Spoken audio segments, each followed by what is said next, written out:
Basically this sucker opens up in here, and what you've got is a rail of 9-volt batteries. Now these batteries are extremely heavy. I opt for the lithium, ultra lithium. They're super light, they're only about a quarter of the weight of regular batteries, 9 volts. Lithium rechargeables will do just as well. You get better acoustics through the unit, and also the sensitivity goes up quite a bit using the more expensive batteries. I mean, that's about 40 bucks worth of batteries. You can go to Coles and buy $2 9-volt batteries. They're $8 to fill it up. They'll probably last you about 10-12 hours, and the quality, sound quality, is not good at all, so it can cost you a lot of money. So get some rechargeable batteries. Okay, now what else have we got here? What do I show you? Yeah, pretty much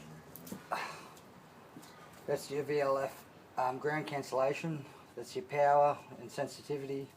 This is your acoustic tuning, so yeah, you can hear for when the frequencies come back, you know, so you want to keep it sort of down. This is discrimination, that's your target. So depending on what your depths are and that, we'll go into that a little bit more. I just want to go through some basics here. Okay, look, this is what we call a stem or a stalk. This here is my 7.5 inch coplanar coil from Garrett. This thing on maximum sensitivity, I can get a $2 coin at about 2 feet, or 2 feet I would say would be fair. Yeah, it's ultra sensitive equipment. I mean, it was made in the 80s, like when they first started to come out, so it's top of the notch sort of stuff, technology, you know. What else we got here that I can show you? Put some of this stuff to the side a bit. Yeah, we got this coil here, that's a 7.5, that's fine, that's all you need if you're cruising around sand pits, or Perth is pretty sandy, so 7.5 inches is good. If you're going out the bush and you're looking for gold, or you know, something a bit deeper, or the beach, especially like beach and that, then I like to opt for this 11.5 inch coplanar Garrett groundhog coil. Really rare, hard to get these guys, so I mean, I paid 60 bucks from a guy who didn't want it. He was going to throw it out. He didn't really know what he had. I mean, I've seen these on eBay for about $350 to $500 just for this coil. I mean, this coil's great. I can get a $2 coin maximum sensitivity on this machine here at almost 5 foot. I dug one up at Scarborough in the sand dunes at 5 foot. $2 coin. I know it seems like, why would you bother digging for half an hour for a $2 coin, but I wanted to see what it was, and about 5 foot I got him, so I've still got that $2 coin. I'll show you after, but yeah, we'll go through some of this stuff here. Alright, what do you got here? Basically, stalk connects into the head unit like so. Clip him in there. Turn your acoustics on. Plug your acoustics in, sorry. And we'll just sit him out the way here for a minute.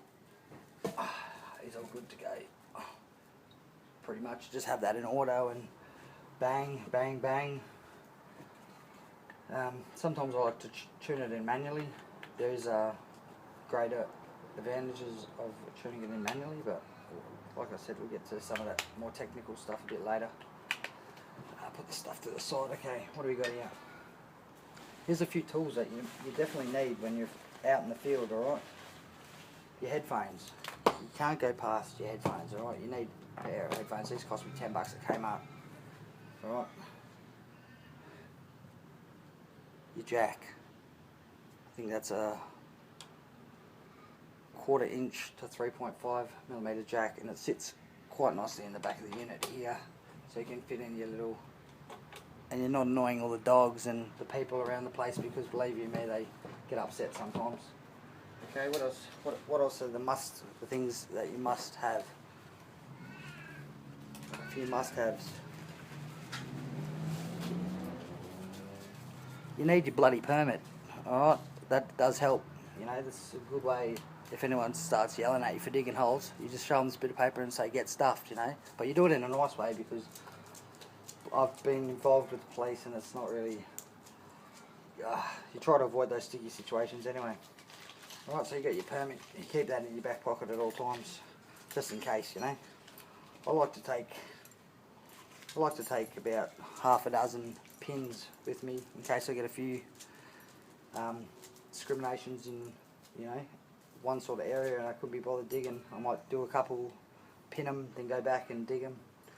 Once again, it's just what you like to do, you know. I use this for an audio clip to hang off the sleeve of my shirt so it doesn't hook up. Okay, permit there, mate. Alright, what else have we got here? We got gloves. Okay, look, sand is pretty easy to dig through, but you got broken bottles and bits of metal, and I've seen needles and all sorts of stuff. So I use the gloves. One stops the calluses on the hands. The other one's just good for digging. I mean, I'm a brickie by trade anyway, so my hands are a bit rough, but they don't like getting cut up when you're doing 3 or 4 hours in the sand, you know. So gloves are a must-have. Alright, what else have we got here? I've got this knife here that I like to call my Yamaji blade. I made this Yamaji blade with a bit of copper pipe that I found with the metal detector and some copper insulation wire.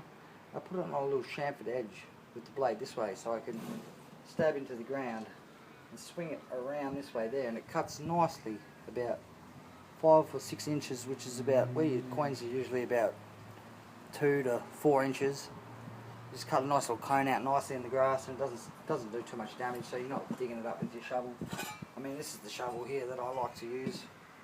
It's a bit, it freaks people out when they see that you're walking through this with the oval, but you know, it's a good little shovel. I've got a magnet in there, a very powerful magnet. Seems to work good. Hey pup. But yeah, what else have we got here? Rake is good for sand sometimes. If you don't like using a scoop or a catch. I mean, I just use my foot most of the time, but sometimes this rake comes in handy. You up out the way, scavenger. Hey. And yeah, the rake comes in handy. What else have we got here that I need to show you? A must-have. Some must-haves. I don't have one with me right now, but what you need is a plastic bag, or I usually stick all the rubbish in that in my backpack, or non-ferrous metals and that sort of thing. So your toggle, your TR and your VLF goes from iron to non-ferrous metals like lead, silver, brass, all being premium. Acoustically, after a while you get the hang of the shapes of the sounds and the tones for different metals, and yeah, you get the hang of it, you know. But there's no real, oh, we've got a 20 on our digital screen, that must be a coin, or, you know, I've seen plenty of guys go over that. They miss a lot of stuff that I pick up, a lot of threepence and things like that, bits of silver.